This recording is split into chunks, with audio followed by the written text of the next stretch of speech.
Welcome to the Psych Central podcast, where each episode features guest experts discussing psychology and mental health in everyday, plain language. Here's your host, Gabe Howard. Hello, everyone, and welcome to this week's episode of the Psych Central podcast. Today, I will be talking with Melissa Glazer, who is the author of Healing a Community, Lessons for Recovery After a Large-Scale Trauma. She's a licensed professional counselor who's been providing clinical psychotherapy services for the last 28 years, and she's best known nationally for her work with the Newtown community after the tragic events that unfolded there. Melissa, welcome to the show. Hi, thank you for having me, and thank you for giving time to this topic. Oh, it's very much our pleasure. Let's just fly right out of the gate. Can you explain why you're well known for Newtown? I was in charge of all the community recovery work in Newtown after the Sandy Hook school shooting. So I was brought in to oversee a large federal grant, the first of its kind that the Department of Justice had ever awarded to an entire community to address the recovery and trauma issues in the aftermath of a community tragedy. Nationally, I think everybody felt the effects of the Sandy Hook shootings and what happened at Newtown. But obviously, I live in Columbus, Ohio, and it affected me, Gabe Howard, personally, and that's not my community. Yes. What was it like in that community? What was it like just driving past the school or knowing that you had, friends or family or even children who went to that school? Can you kind of walk us through that a little bit? Because I imagine that's much deeper than what I felt. Yeah, I think the world was watching on their television screens. The media was ever present. And this was the first mass shooting with casualties that most of, were very young children. So there was a lot of attention being given to the community at the time. I lived about 30 minutes outside of Sandy Hook and was working as a behavioral health director for a large nonprofit organization when the shooting took place. We were dispensing clinicians and writing grants to try to help the community in their time of need, and also trying to provide firsthand assistance in an area that was uncharted territory. So coming into the community, there were television cameras and reporters everywhere. It felt as if there was this black cloud hanging over the community that couldn't quite get away from. There was pervasive sense of sadness and distrust, an idea of who is here to help, who is value added, who is not. And how do you navigate all of this? So for the average citizen, the community was not this quiet, quintessential town that you could, walk down the street or walk your dog anymore. There was absolutely a sense of massive change with lots of individuals trying to navigate, but not quite knowing how to do that. Would you say that since Sandy Hook, our ability to attend to the psychological and emotional needs of survivors of these mass shootings has improved? Is it the same? What have we learned? Yeah, I think we've come a tremendous way in understanding how to treat somebody that is a trauma survivor and a victim of this kind of tragedy, this complicated grief and high level of trauma. So when I came on board to help in Sandy Hook, we didn't realize then how important it was to treat both the mind and body. And we were learning that as we were going. And now there is such research and groundbreaking work done in that area. So that is tremendous. When I started my work in Sandy Hook, I'm a trained cognitive behavioral therapist. I came on board thinking that that's a lot of the work that we were going to be doing. And in fact, learned that, most people in acute stages of trauma, CBT work is not going to be effective, that they're in still such a state of dysregulation that we have to regulate them. And we have to do that by using strategies and treatments that really speak to the body. So things like music therapy and art therapy and meditation and yoga, some of the neurofeedback strategies. Those were going to be as important as the CBT work, and sometimes those had to be administered first to get a person into the right state of mind that they could then put language to their story and their experience. But they couldn't do that first. Now we know that, and people that are really well versed in trauma treatment are using an array of treatments to help somebody. In my book, I call it layering. That's what we learned to do, that there wasn't necessarily one treatment that helped every individual, and often we had to use several treatments and layer them in the right way to be effective. Was Sandy Hook the catalyst for this kind of research and change, or was this something that was, maybe talked about on a lesser scale, or did this all come from, this particular tragedy? This kind of thinking? Yeah, I'm not sure Sandy Hook was a catalyst. I think, there were a lot of experts that were just beginning to break through and expose the importance of thinking about trauma work in this way. But since Sandy Hook and so many other tragedies, people are very interested now in the research and learning the techniques and understanding that in order to be effective in their practices, they have to go about it in this way. So I just think there's been so much mass trauma. And so clinicians all know now, everybody's at a different place in their needs. And you have to really open yourself up to understanding and training to meet people where they're at. From a professional standpoint, how should the aftermath of a school shooting be handled differently from other tragedies? Because I know that a lot of people they sort of seem like the response to a tragedy is one size fits all. It doesn't matter the tragedy, here's how you handle it. Yeah, I write about how it's important to identify who your community is. So working in a community where there's a school shooting versus a community like Boston where the marathon bombing took place, there are lots of similarities, but so many dynamics that you have to address that could be very different. In a school shooting situation, you have to remember that these are children and families and parents who have lost their child. So you have to address grief in that level. There were many, many, many other children and adults in the building when it happened that are going to be severely impacted. That there needs to be a sense of, we called it, hardening and security. So all of a sudden you have to start thinking about security measures for that school and every other school in the community. And then the dynamics of things like, how do we get back to educating the surviving children while there's such a sense of trauma that hasn't been taken care of still in the air? How do you tell teachers that have just experienced this firsthand that in the matter of maybe a couple of weeks, they have to get back into the classroom and teach? And how do you address parents who now have no idea if sending their kids off to school is going to be safe or not? Even on that level, parents were overthinking everything. Is it safe for my child to go to school? Is it safe for my child to go on a play date that I never would have thought about after school? Is it, as I'm driving my child into school, am I driving them to their death? So all kinds of dynamics that come with addressing that setting. And I think that we saw the ripple effects of that nationwide. A lot of people asked that question. I think that universally, we saw schools as a safe place for children. And after this event and other events, we now no longer feel that schools are necessarily. There's a little bit of doubt in there, whereas there was zero doubts. If we're feeling this all over the country, it must be 1,000 times more for the actual community that it happened in. How did you work with those teachers? Because I'm not sure that I would want to go back. Yes.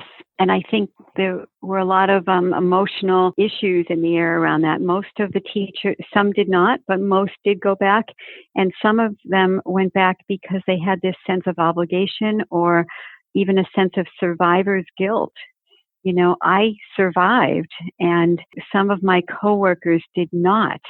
So how can I not go back, even though I'm still so dysregulated and struggling so much and don't know if I can do it, but do I really have a choice? So we heard from a lot of teachers that felt like their needs were not addressed appropriately, that they were expected to go back in to school 3 weeks after the shooting into a new school setting, where they were unfamiliar. And they were not given the tools that they felt they needed to address the concerns. So my role in Sandy Hook was actually, my official role started a year and a half after the tragedy. That's how long it took for this grant to be approved. Wow. So the first year and a half, they had less. Well, they had less. There was an educational grant on the federal government level that was in place. But interestingly, I was hearing pretty continuously from teachers saying our needs haven't been met. And we are still really struggling. And we're doing the best that we can, but on a day-to-day basis, feel like we're crumbling a bit. So it gives you a sense of there's so many wonderful teachers that did go back in and were doing a tremendous job, but they were questioning themselves. Is what I'm seeing in front of me the result of a child that's traumatized, or is this just typical developmental acting out? When I'm disassociating because I hear a loud noise outside and I feel like, oh my gosh, what is that? Could this be another tragedy? Or when we have a lockdown drill and then I feel like I'm not myself and I'm not really present for the next 2 days afterwards. How do we manage that? We're going to step away to hear from our sponsor, and we'll be right back. This episode is sponsored by BetterHelp.com. Secure, convenient, and affordable online counseling. All counselors are licensed, accredited professionals. Anything you share is confidential. Schedule secure video or phone sessions, plus chat and text with your therapist whenever you feel it's needed. A month of online therapy often costs less than a single traditional face-to-face session. Go to BetterHelp.com/Psych Central and experience 7 days of free therapy to see if online counseling is right for you. BetterHelp.com/Psych Central. We're back talking to Melissa Glazier about her work at Newtown. So you had said that you arrived 18 months later. By the time that you arrived, was there a significant number of children pulled from school or a significant number of teachers who had quit? What did that look like by the time you got there? Yeah, some teachers were relocated to another school in the district. They were offered that option. Some teachers did leave teaching and didn't come back, but the majority of the teachers did go back to this new ad hoc school until the town, decided what they were going to do in terms of rebuilding. I think most parents did send their kids back to the school. Some pulled them out and went to private schools. There was another elementary school in the community, and they had the option of sending their child there. But the majority of students did return. And again, the community came together in that way in terms of, not wanting to be identified as this community that was falling apart and couldn't move forward. But that doesn't necessarily mean that all the pieces to take care of, the fallout were in place. One of the things that you've talked about, throughout this episode is that all eyes were on Newtown. There was just national media coverage, a lot of press, just the whole world was watching. In the immediate wake of a tragedy like this, do you have any recommendations for how survivors or a community should deal with the media and the press? Yeah, I still see it happening all the time. I'll turn on the news after a tragedy and I'll often see a reporter with a microphone that's being thrust in front of a victim or somebody that was highly impacted in such an acute time when you can look at that person and hear what they're saying and know that they are so vulnerable and in a state of dysregulation and confusion. And I think that does a clear amount of damage in itself. And I often want to, yell, back off, and there's time for this. There were, I think, a lot of individuals that felt compelled to talk when asked and thought they were ready to tell their story, but they really weren't.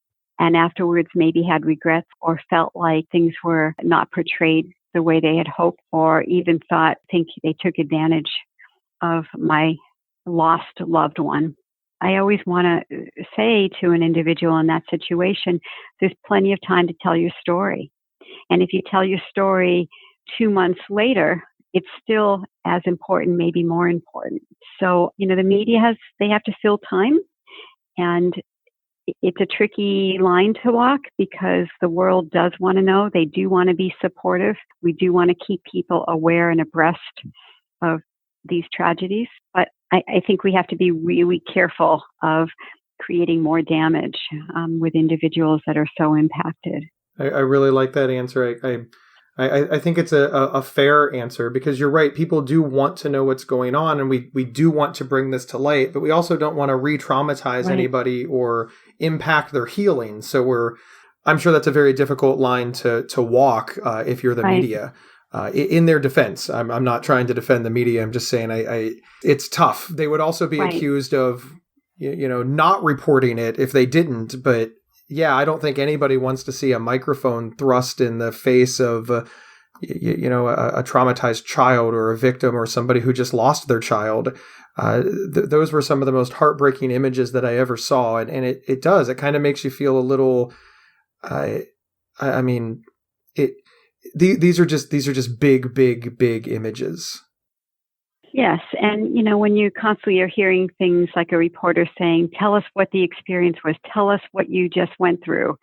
I, as a clinician, want to say, well, why is that value added? We don't need to have the individual relive that right now, right? They don't have the supports and, the emotional strength to be doing that right now. It's not healthy. And I don't think it's necessarily information that the rest of the world is going to gain value from.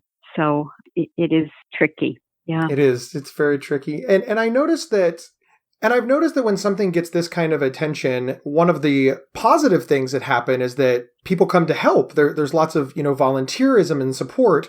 But I also know that, it's a double-edged sword. Too many people helping can be negative. And do you have any advice for people who are stepping in to help a community heal after a tragedy? And not even necessarily as a volunteer, like at your level. I mean, what do people need to keep in mind? Yeah, I write a little bit about, we had this saying, we called a lot of the people coming in SUVs, spontaneous uninvited visitors, right? And the reason for that was lots of people came in with good intent, either making promises or wanting to help in their own way. But many of those individuals, what they brought to the process either made things more chaotic or could be damaging if they didn't deliver what they promised, if they weren't well trained in the work, if they came in and left prematurely and didn't follow through and see the work through. So on top of all of that, the town was flooded with material items, gift cards and teddy bears and blankets and paintings and, all kinds of school supplies, to the point where that became a huge undertaking to manage. They had to rent out a warehouse to store all of this. The post office was so inundated that became an issue. There was no place to put the items that were coming in. And most of the items, honestly, were not helpful. And when they were finally distributed from this warehouse a year later, they caused sometimes more rift between families and individuals than good. Recovery work is very expensive. And I think if people are looking to help or want to donate, money is probably the best way to do that. And to find out where in the community the organized foundation or foundations are that can distribute funds to the right people for their trauma recovery. But otherwise, people were setting up shop in Newtown, promising to provide help. And some of them were not vetted they were not equipped or well-trained in the work that they were promising to do. It reminds me of the phrase that my grandmother always said, which is the road to hell is paved with good intentions. Yeah. If you think, oh, this is so bad, I must be able to help, then it becomes more about you and less about the people that you're trying to help. And there needs to be a balance there. That's no matter exactly how right. much good you want to do, wanting to do good doesn't equal doing good. Yeah. And I think we see that a lot from tragedies like this one, even to natural disasters and, where people just show up and they're like, hi, I need food, clothing, but I'm going to help. Well, yeah, now we have to feed and clothe you. That's right. Do you know how to operate heavy equipment? Or, in the case of like a natural disaster or a big fire, it's like, well, no, I have none of those skills, but I'm here to help. Right. We don't want to tell people not to help because that seems bad. Please don't help when something bad happens. No, that doesn't seem like the message, but maybe be realistic about the help that you can provide and be willing to step back if somebody asks you to is probably an excellent message for, spontaneous helpers. Yeah. I think these tragedies create lots of conflicting thoughts, ideas, and messages. And sometimes you have to hold back a bit, be a little less impulsive about where you're putting your efforts and to watch how things unfold. And that gives you a better idea maybe where the needs are. Maybe find the right avenues to ask more questions, to become a little more educated, and we make a decision about how you want to help and whether that's really going to be value added. Wonderful.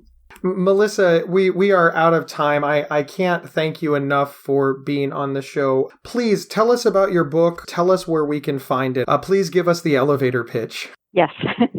Yes. So the book is Healing a Community, Lessons for Recovery After a Large-Scale Trauma. My name is Melissa Glazer, and if you Google my name, it'll come up, but you can also find the book on Amazon. I have a website, melissaglazer.com, where you can get more information. Well, we appreciate you being here. Thank you again for all of the work that you've done, and please continue doing it. Large-scale trauma and tragedies, unfortunately, are part of life.